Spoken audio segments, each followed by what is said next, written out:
बहुत हुई महंगाई की मार, अब की बार मोदी सरकार। पूरा नैनी औद्योगिक क्षेत्र एक तरह से समाप्त हो चुका है। आपको दबा के बैठा दूंगा, आप सर उठाएंगे तो आपको सर नहीं उठाने दूंगा। ये बीजेपी की सोच रही है। जिले भर का कौन कौन गाँव है भाई, इनका यह न मालूम हो भाई। समाज में रहता हूँ, हर जगह घूमत है, एक वो निकले नहीं तो कहा लगती। अब आपको रोजगार नहीं करना, बेरोजगारी बेरोजगारी है। देखिए ऐसा है कि राष्ट्र के लिए तो मोदी जी ही चाहिए। लोकसभा चुनाव को लेकर पूरे देश में इस समय चर्चाएं जोरों पर हैं। इस समय अगर हम बात करें प्रयागराज की तो इलाहाबाद संसदीय क्षेत्र सीट में है और यहाँ पर कुछ स्थानीय लोग भी हैं, बीजेपी, कांग्रेस और सभी दलों से जुड़े लोग यहाँ पर मौजूद हैं, वरिष्ठ लोग हैं। हम बात करेंगे कि इस बार के 2024 लोकसभा चुनाव में किस तरह का प्रधानमंत्री हो और प्रधानमंत्री के अंदर कौन कौन से वो गुण विद्यमान हैं। देखिए 2014 में जब मोदी जी ने बिगुल फूंका चुनाव का तो उनके 3 मुद्दे थे। पहले नंबर पर 2 करोड़ लोगों को प्रतिवर्ष रोजगार और बहुत हुई महंगाई की मार, अब की बार मोदी सरकार। काला धन वापस लाऊंगा, सबके खाते में 15-15 लाख रुपए डालूंगा। ये 3 मुद्दे से मैं एक भी मुद्दे अभी मोदी जी ने पूरा नहीं किया है। रोजगार की मार पूरा देश झेल रहा है, महंगाई की मार पूरा देश झेल रहा है, बेरोजगारी की मार पूरा देश झेल रहा है। आज लोगों की इतनी दयनीय स्थिति हो गई है कि सुबह खाने की व्यवस्था करते हैं तो शाम की व्यवस्था करनी पड़ती है। हम किसी पार्टी से नहीं जुड़े हैं, मैं मजदूर नेता हूं। बीपीसीएल एक कंपनी आपके बगल में रही, मैं वहां का जनरल सेक्रेटरी रहा और ईश्वर की कृपा से वो कंपनी दौड़ रही थी। दौड़ती हुई कंपनी को माननीय प्रधानमंत्री जी ने जो बंद करने का एक निर्णय लिया, ये मैं कहता हूँ नैनी औद्योगिक क्षेत्र के लिए बहुत ही दुखद रहा। पूरा नैनी औद्योगिक क्षेत्र एक तरह से समाप्त हो चुका है।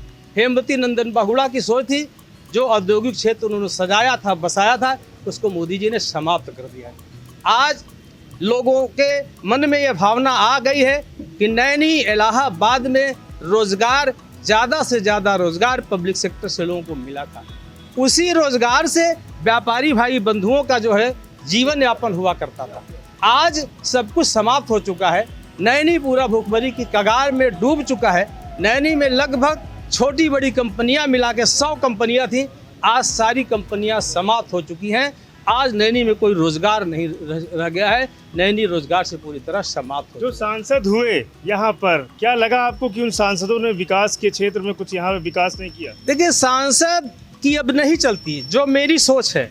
मैं बीपीसीएल को पुनः चलाने के लिए, जीर्णोद्धार करने के लिए मैं स्वयं रीता बहुगुणा जोशी को लेकर के माननीय प्रधानमंत्री जी से मिला।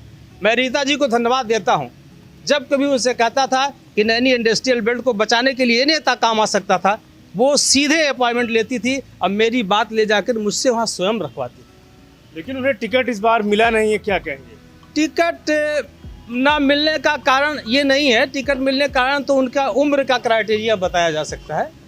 टिकट से कोई मतलब नहीं है। बीजेपी की तो एक सोच रही है कि तुम कांग्रेस के हो, तुम सपा के हो, तुम बसपा के हो, एक बार मेरे पास आओ, एक बार टिकट दे दूंगा, अपने पार्टी में शामिल कर लूंगा, दोबारा फिर कभी आपको उठने नहीं दूंगा, आपको दबा के बैठा दूंगा, आप सर उठाएंगे तो आपको सर नहीं उठाने दूंगा। ये बीजेपी की सोच रही है। बिल्कुल। ये जो बीजेपी के प्रत्याशी हैं नीरज त्रिपाठी, ये पंडित केसीनाथ त्रिपाठी जी के, जो यहाँ के शहर दक्षिणी के विधायक भी थे और राज्यपाल भी रहे, उनके बेटे हैं। लेकिन लोग कह रहे हैं कि जितना पंडित जी को जानते थे उतना इनके बेटे को नहीं जानते हैं, क्या कहेंगे? देखिए पंडित केसीनाथ त्रिपाठी जी के बारे में मैं जितना भी कहूँ उतना कम है। उन्होंने जो वाकई में शहर दक्षिणी में काम किया है अपने कार्यकाल के समय में, निश्चित रूप से उनके जाने के बाद कोई काम आगे बढ़ा नहीं। उन्होंने गलियों को रोडों से जोड़ा, रोडों को बड़ी रोडों से जोड़ा। तमाम उनके समय में भी ये नैनी औद्योगिक क्षेत्र की बंद करने की बात हो रही थी, लेकिन उन्होंने जमकर अपनी बात उठाई और नैनी औद्योगिक क्षेत्र को समाप्त होने नहीं दिया। रही बात नीरज त्रिपाठी, चूंकि नीरज त्रिपाठी कभी राजनीति में नहीं रहे, न कभी राजनीति में सक्रिय रहे, न पंडित जी उनको लगता है राजनीति में लाना भी चाहते थे। होता यह है कि जब बाप अपने बेटे को राजनीति में लाना चाहता है तो तमाम मंचों पर बैठाता है, तमाम मंचों में उसका उद्बोधन कराता है। तो हमें ऐसा लगता है कि वो राजनीति में नहीं लाना चाहते थे, लेकिन ऐसा नहीं है। नीरज त्रिपाठी जी एक मजबूत कैंडिडेट हैं। पंडित केसीनाथ त्रिपाठी जी का एक इतिहास रहा है। विधायक रहे हैं, उज्जवल रमन सिंह जो है विधायक रहे हैं। तो विधायक तो हो, ये रहे हैं। इनके पिताजी भी तो केसीनाथ भी तो पता चला कि सांसद रहे हैं। लेकिन नीरज त्रिपाठी जो है विधायक नहीं थे, वो तो अपर महाधिवक्ता थे, वो राजनीति से बहुत दूर थे। अगर इनकी बात करें तो ये राजनीति में थे उज्ज्वल रमण सिंह। कितना मान रहे टक्कर दोनों के बीच में, क्या टक्कर रहेगी? देखिए टक्कर रहेगी कि नहीं आप? इनके मेहनत के ऊपर है। अगर ये मेहनत करेंगे तो टक्कर रहेगी, क्योंकि नए नए हैं अभी। इनको पूरा जिले भर का कौन कौन गाँव है भाई इनका यह ना मालूम हो भाई। जो समाज में रहा तो हर जगह घूमत है, एक वो निकले नहीं तो कहा, लेकिन ये कि चल तो मान रहे हैं कि मोदी की गारंटी है, वो मानते हैं जो मोदी कोई गारंटी नहीं है राजा। ये हिंदुस्तान है, ये जनता है। जनता अपने दिमाग से काम करती है, किसी गारंटी नहीं चलती है। हमारे जेब में पैसा रही तो सब गारंटी रही, हमारे जेब में पैसा रहे तो कुत्ता रोड पे घूमा। क्या कहेंगे भाई साहब? नहीं, लोग कह रहे हैं गरीबी कहाँ पे है। हर हाथ में ड्राइव है, हर हाथ में ड्राइव है। कौन है गरीब? हमारे सामने ले आइए, वो बताए। गरीबी नहीं मान रहे? कहाँ है गरीबी? बताइए ना, आप दिखाइए। बेरोजगारी? हाँ, बेरोजगारी नहीं दिख रही। अब आपको रोजगार नहीं करना, बेरोजगारी है। ये तो निजीकरण कर उसको जो है, कोई निजीकरण तो अच्छा है, बुरा कहाँ है? विभाग निजीकरण हो रहे हैं, छात्र प्रदर्शन कर रहे हैं, पेपर लीक हो रहा है। सरकारी विभाग केवल जुआ खेलता था डिपार्टमेंट में। ITI हो, कोई भी कंपनी हो, किला हो, कहीं भी हो, जुआ खेलते थे बस। करते क्या थे वो? ऐसा कुछ नहीं भाई साहब, सही चल रही है सरकार। इसको 47 तक बोलिए मत आप। 47 तक? 2047 तक डिस्टर्ब मत करिए अगर देश को आगे ले जाना है तो। मोदी की गारंटी मान रहे हैं? अरे गारंटी 110% की। आप 400 पार होगा इस बार? 500 हो जाए, कोई गारंटी नहीं है, बता रहे हैं। 500 भी हो सकता है। आधार क्या रहेगा? 500 क्या आधार? 400 पार का आधार क्या रहेगा? मतलब आधार मतलब कि महंगाई, रोजगार, या इन मामलों में, या कि सिर्फ राम मंदिर? और तो हम आपको बता दिए महंगाई कहाँ है भैया, कहाँ है बताइए ना। तेल का दाम बढ़ा है, गैस के दाम बढ़े हैं। 30 रुपया लेबर पाता था भाई साहब, 500 रुपया ले रहा लेबर। क्या कहेंगे इस बार के लोकसभा चुनाव में? लोग कह रहे हैं कि महंगाई नहीं है, देखा है, नहीं है। एक जनता जनार्दन ये देख रही है कि जो आप प्रश्न कर रहे हैं महंगाई पर, महंगाई इतनी ज़्यादा है, आंतरिक आप प्रवेश करके देखिए तो ये समझ में आ जाएगी कि महंगाई बहुत है। लेकिन अगर हम सड़क पर खड़े होकर के देखते हैं तो इतनी गाड़ियां चल रही हैं, इतना पेट्रोल खर्च हो रहा है, तो ये समझ में नहीं आता कि महंगाई कहाँ है। लेकिन भारतीय जनता पार्टी जब सरकार में आई तो उस समय की स्थिति थी कि घर की महिलाएं सर पर सिलेंडर ले करके घूमती थी और घर में टाठी और थाली बजा करके विरोध करती थी कि बहुत बड़ा महंगाई है। और उस समय 450 रुपये केवल एक सिलेंडर का दाम था।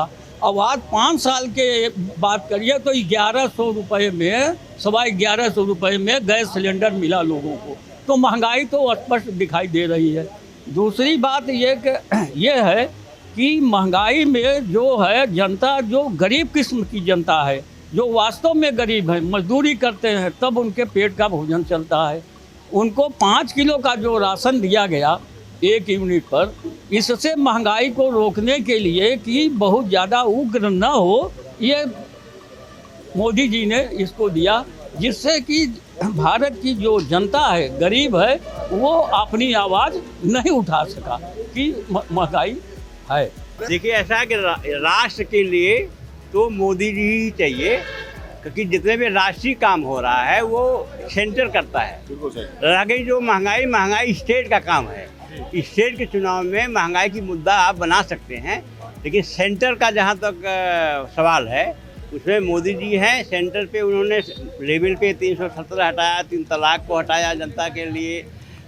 रह गई देश की मजबूती के लिए तो उन्होंने राफेल और सेना, रोड, सड़क, विकास तो इतना है जिसको गिनाना संभव नहीं है। तो इसलिए लोकसभा के लिए, सेंटर के लिए एक मजबूत सरकार है। अभी हमारे नौजवान फांसी की सज़ा से जीवन दान में बदल गए। परसों एक जहाज़ पकड़ी गई इजराइल की, जिसमें भारतीय 16-17 बैठे थे। ईरान ने फ़ोन किया कि भैया हम भारतीयों को आप ले जाइए, कल सेना हमारे अधिकारी गए लाने के लिए। ये हमारे परिवार का मुखिया की मजबूती है जिसकी बेस से हम कर रहे हैं। इसलिए हमको मोदी जी को, सेंटर की सरकार को, सशक्त आदमी को मजबूत करना चाहिए, जिससे हमारे देश में आत्मनिर्भरता भी उन्होंने लाया। हमारे धर्म के या सनातन को मजबूत कर रहे हैं, जो भारत की पहचान है। क्या मान रहे हैं? बीजेपी को जिताना है तो बीजेपी को जिता दिया जाएगा, और क्या। मोदी जी को हाँ हाँ, मान रहे हैं कि इस बार 400 पार होगा। संभव भी है असंभव भी है, लेकिन 400 की बात मोदी जी की गारंटी, मेरी गारंटी है मोदी जी की। हाँ, मोदी जी गारंटी मानते है, हैं? मानता हूँ। इंडिया गठबंधन कह रहा है कि ये जो 10 सालों का कार्य है, ये सिर्फ जो है जो कांग्रेस ने काम किया वही काम का ये ढींढरा पीट रहे हैं, बाकी काम जो है कांग्रेस ने किया है 70 सालों में। नहीं, कांग्रेस ने तो अपने समय में बहुत कुछ किया है। अब बोल रहे हैं कि ईडी और सीबीआई का डर दिखा के ये हमारे नेताओं को अपने पार्टी में कर ले रहे हैं। हाँ, ये तो है, वो तो साक्षात दिख रहा है, ऐसा कुछ नहीं है। ईडी सीबीआई और जो भी इनका डिपार्टमेंट गवर्नमेंट का है, उससे तो दुरुपयोग ये कर भी रहे हैं। तो यहाँ पर बताया गया कि जो टक्कर है वो कांटे की टक्कर है, लेकिन कहीं ना कहीं जो राष्ट्रवाद की बात है सभी लोगों के मुंह से ये निकल रहा है कि जो प्रधानमंत्री मोदी के द्वारा जो कार्य किए गए 370 है, अयोध्या में भव्य राम मंदिर है, तो और जो सड़कों का जो चौड़ीकरण हुआ है, तो कहीं ना कहीं लोग प्रभावित हैं और ये कह रहे हैं कि ये राष्ट्रीय स्तर का जो है चुनाव होता है और इसमें राष्ट्रवाद की जो भावना है वो रहती है। तो ऐसे में लोगों का मानना है कि कमल का फूल खिलेगा, लेकिन इलाहाबाद संसदीय सीट से जो टक्कर है वो कांटे की होगी और उज्जवल रमण सिंह और नीरज त्रिपाठी, इन दोनों लोगों की लड़ाई यहाँ पर रहेगी और मुकाबला कड़ा होगा। शेष यूपी के लिए प्रयागराज से पवन देव। उत्तर प्रदेश की हर खबर से अपडेट रहने के लिए श्रेष्ठ यूपी को करें सब्सक्राइब, बेल आइकन दबाएं और देखते रहें श्रेष्ठ यूपी।